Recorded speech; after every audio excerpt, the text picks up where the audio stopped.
الحمد لله نحمده ونستعينه ونستغفره ونؤمن به ونتوكل عليه ونعوذ بالله من شرور أنفسنا ومن سيئات أعمالنا من يهده الله فلا مضل له ومن يضلله فلا هادي له وأشهد أن لا إله إلا الله وحده لا شريك له وأشهد أن سيدنا ومولانا محمدا عبده ورسوله أما بعد فأعوذ بالله من الشيطان الرجيم بسم الله الرحمن الرحيم قل بفضل الله وبرحمته فبذلك فليفرحوا وخير مما يجمعون وقال النبي صلى الله عليه وسلم أشرف أمتي حملة القرآن أو كما قال عليه السلام صدق الله مولانا العظيم وصدق رسول النبي الكريم ونحن على ذلك لمن الشاهدين والشاكرين والحمد لله رب العالمين. درود شریف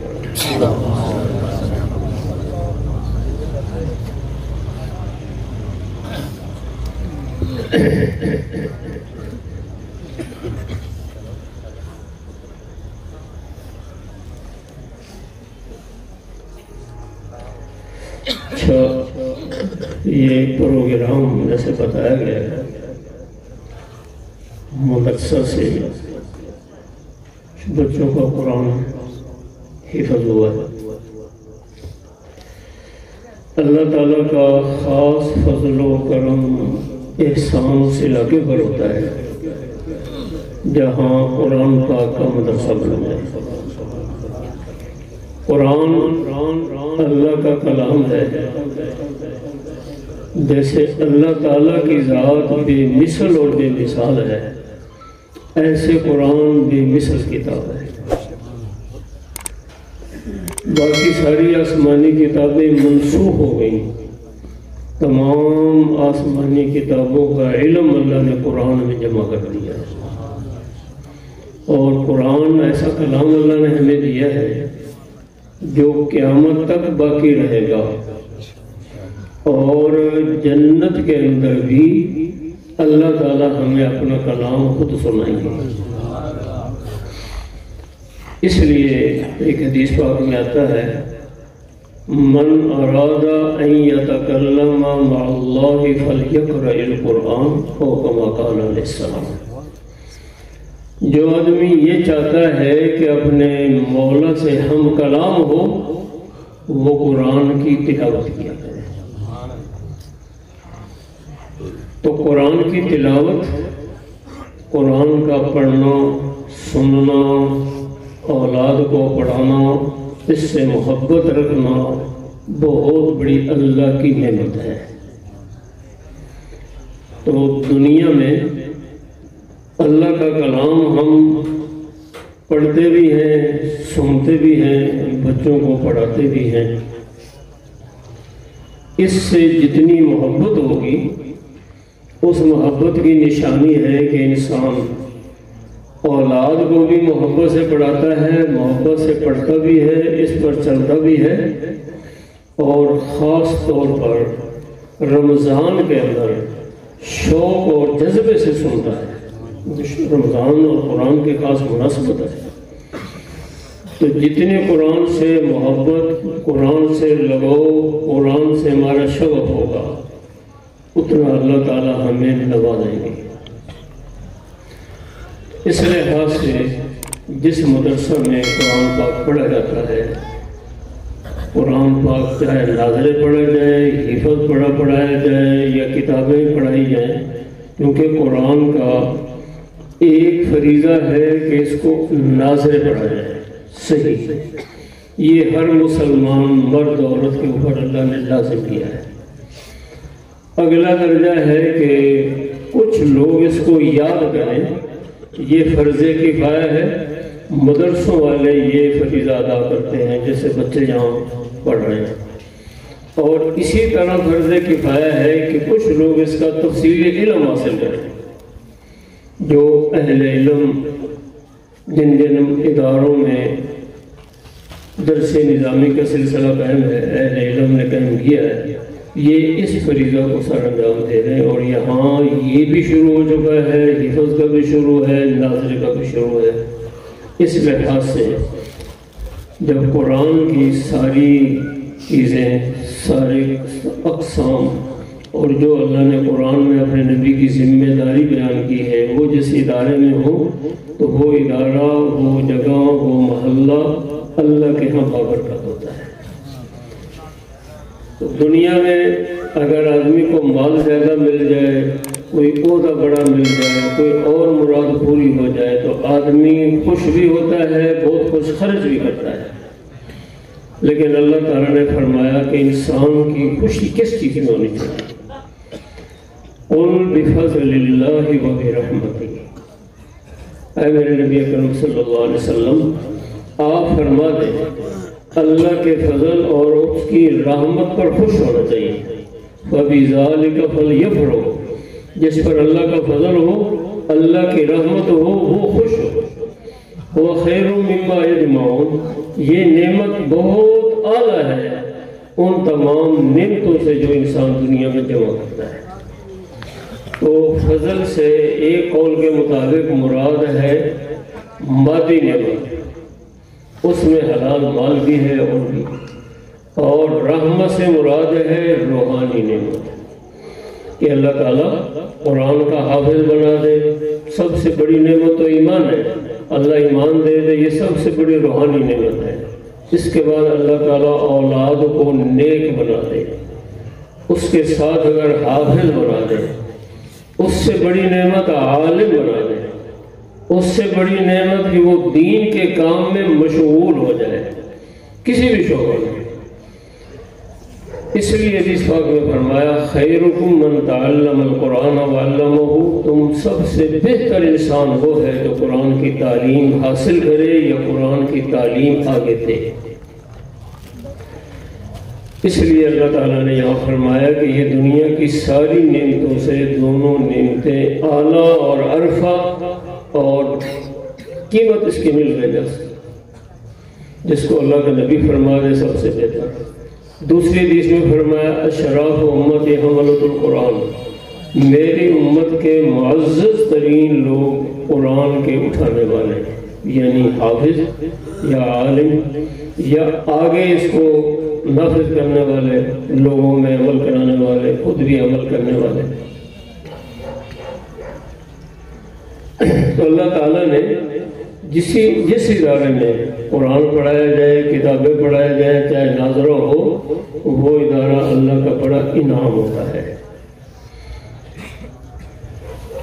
جیسے حدیث پاک میں آتا ہے کہ جہاں اللہ کو یاد کیا جائے، قرآن پڑھایا جائے یا ذکر کیا جائے یا کوئی دینی مجلس ہو، آسمان والوں کو ایسے چمکتی ہوئی وہ جگہ نظر آتی ہے جیسے زمین والوں کو آسمان کے ستارے نظر آتے ہیں۔ تو اس کا اصل صلہ، اصل معاوضہ، اصل انعام اللہ آخر میں دے گا۔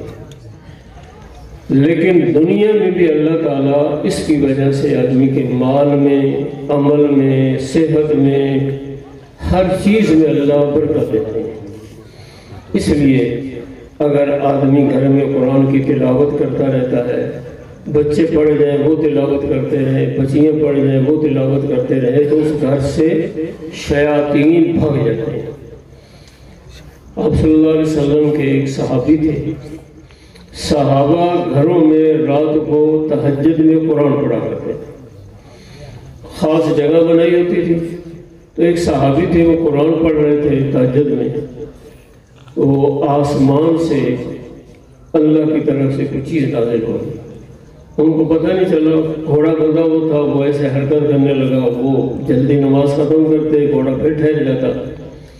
تو انہوں نے صبح کے قریب اوپر دیکھا تو ایک بادل نظر آیا جس میں روشنیاں ہیں اور آہستہ آہستہ نیچے آ رہا ہے۔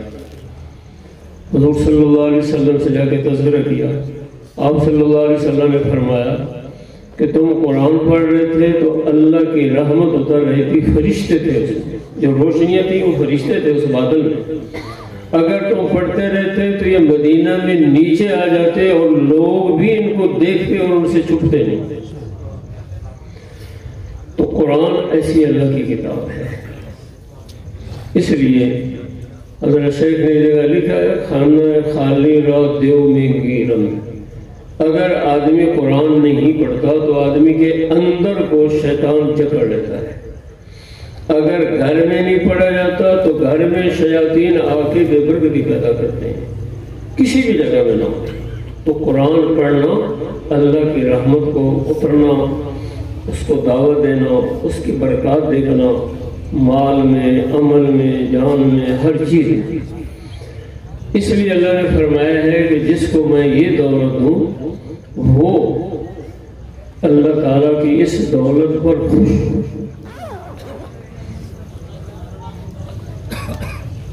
میں سعودیہ گیا تھا، میرے ایک ساتھی ہو حج میں عمرے میں جانا ہوتا ہے، وہ کہنے لگے کہ ایک ہمارے قریبی ساتھی تھے، ان کو فالج ہو گیا اور بالکل جیسے فالج زدہ مریض ہوتا ہے، ہل نہیں سکتا۔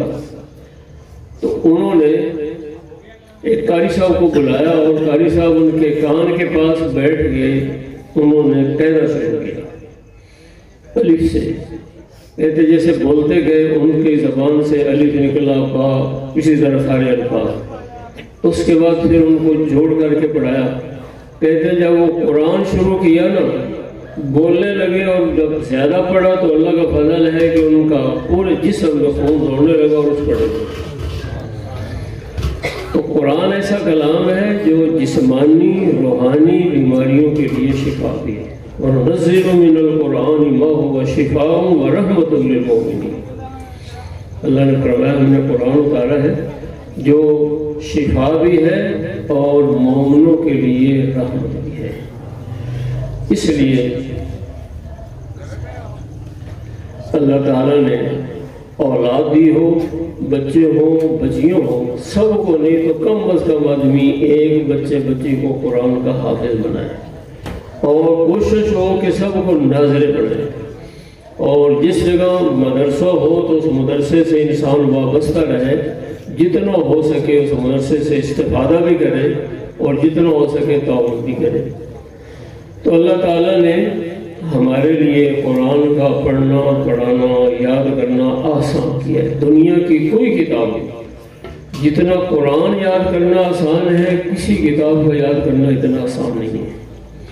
اس لیے اللہ تعالیٰ نے ہمیں قرآن دیا ہے تو قرآن کا پہلا حق یہ ہے کہ ہم اس کو صحیح پڑھیں، دوسرا حق یہ ہے کہ ہم اس پر عمل کریں، اور عمل میں پہلا حق اللہ کا ہے کہ انسان اپنی نماز کو اچھا بنائے، نماز کو ہم پابندی سے پڑھیں۔ دوسرا حق ہے کہ ہم اپنے مال کو پاک رکھیں، نماز سے بدن پاک ہوتا ہے، بدن پاک ہو تو آدمی شیطان سے اس کا دفاع ہوتا ہے، اللہ کے قریب ہوتا ہے۔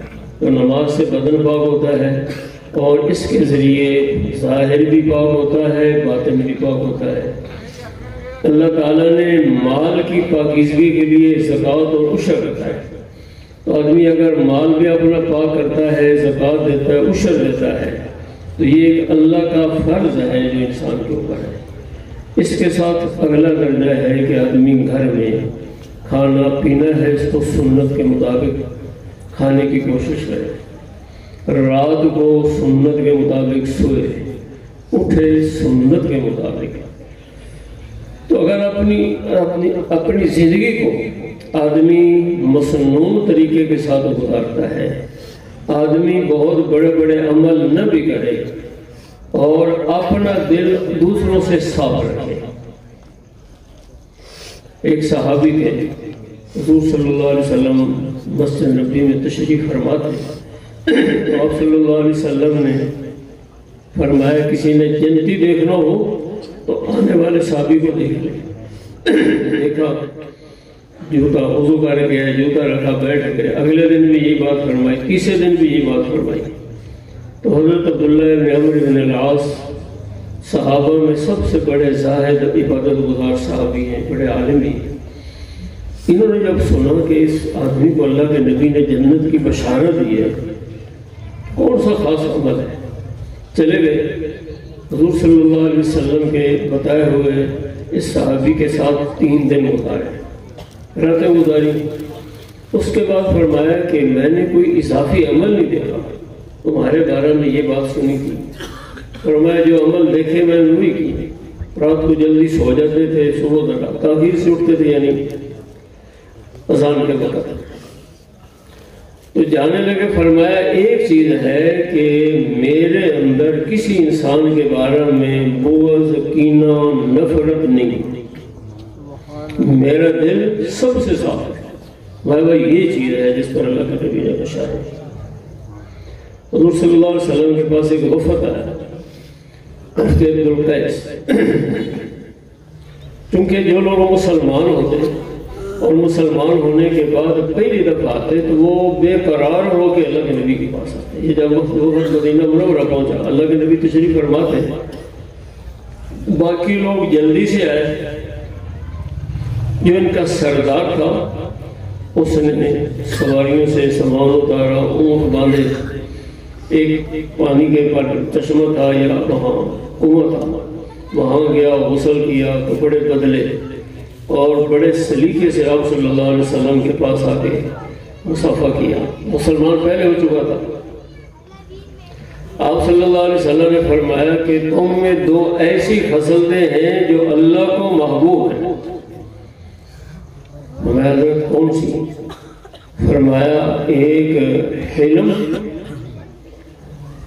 برداشت، وقار، اور دوسری عقل مندی۔ حضرت یہ دونوں خصلتیں اللہ نے پیدائشی مجھے دی ہیں یا بعد میں؟ فرمایا تمہیں پیدائشی ملی ہیں، اور اب اور زیادہ اس میں تم نے ترقی کی ہے۔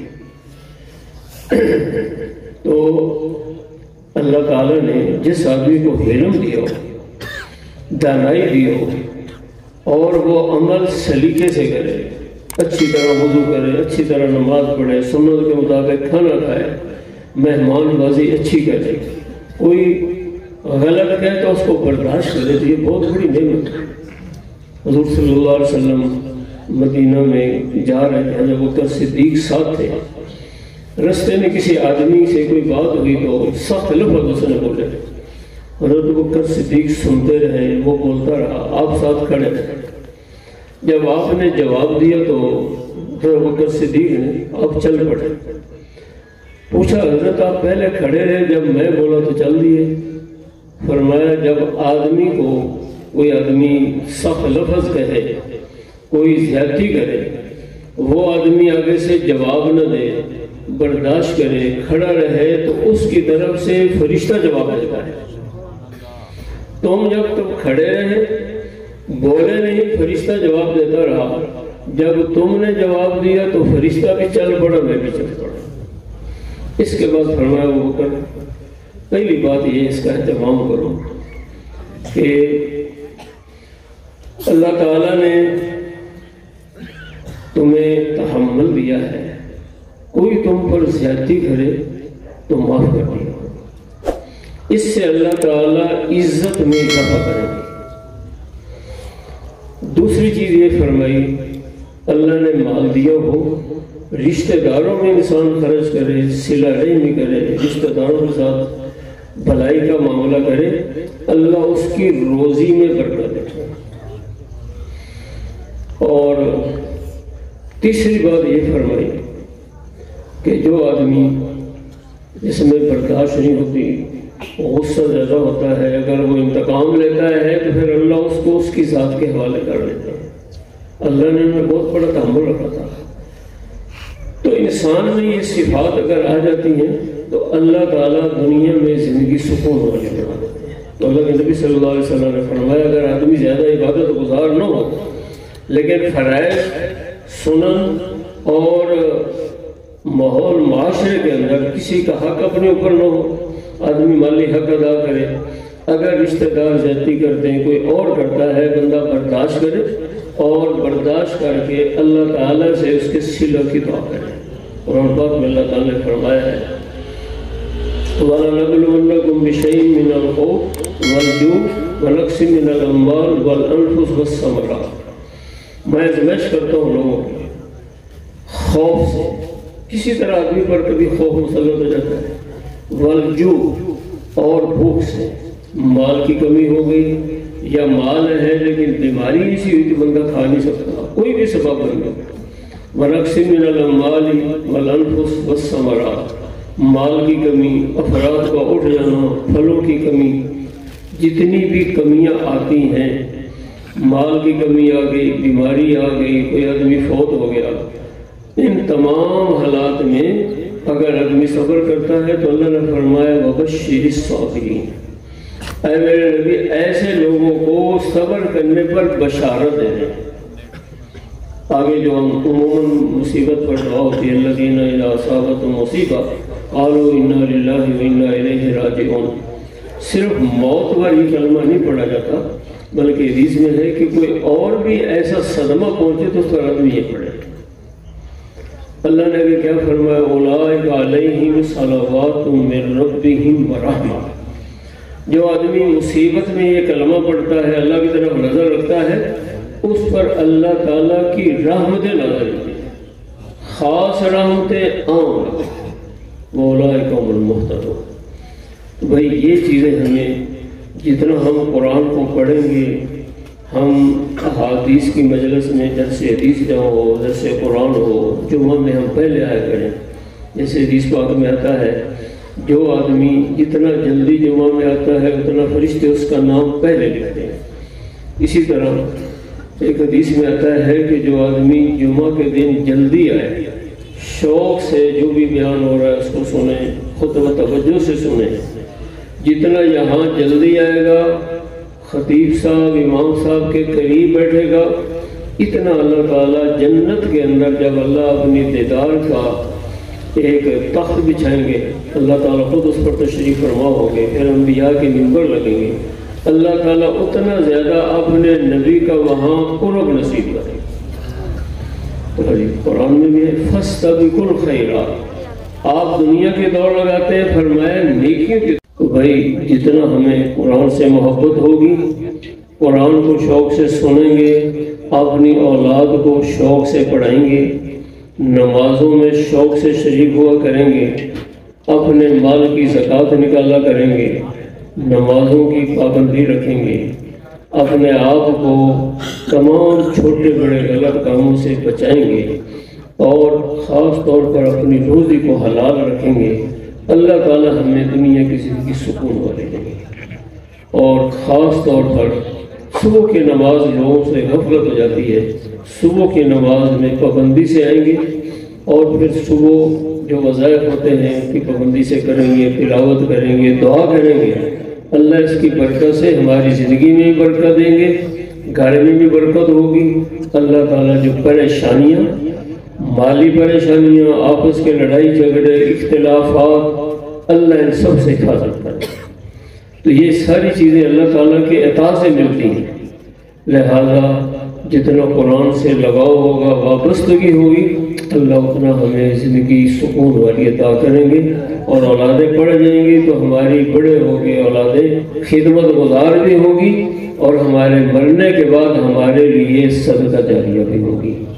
تو بھائی جانبدار ساتھی، اللہ تعالیٰ مجھے بھی آپ سب کو بھی جو باتیں میں نے عرض کی عمل کی توفیق عطا فرمائے، اور مستقبل میں اللہ تعالیٰ اپنے نبی صلی اللہ علیہ وسلم کی سنت کے مطابق زندگی گزارنے کی توفیق عطا فرمائے، اور اللہ تعالیٰ اس مدرسے کو دن دگنی رات چگنی ترقی عطا فرمائے، ہر قسم کے شر فتنے آفات سے اللہ اس کو محفوظ رکھے۔ وآخر دعوانا الحمدللہ۔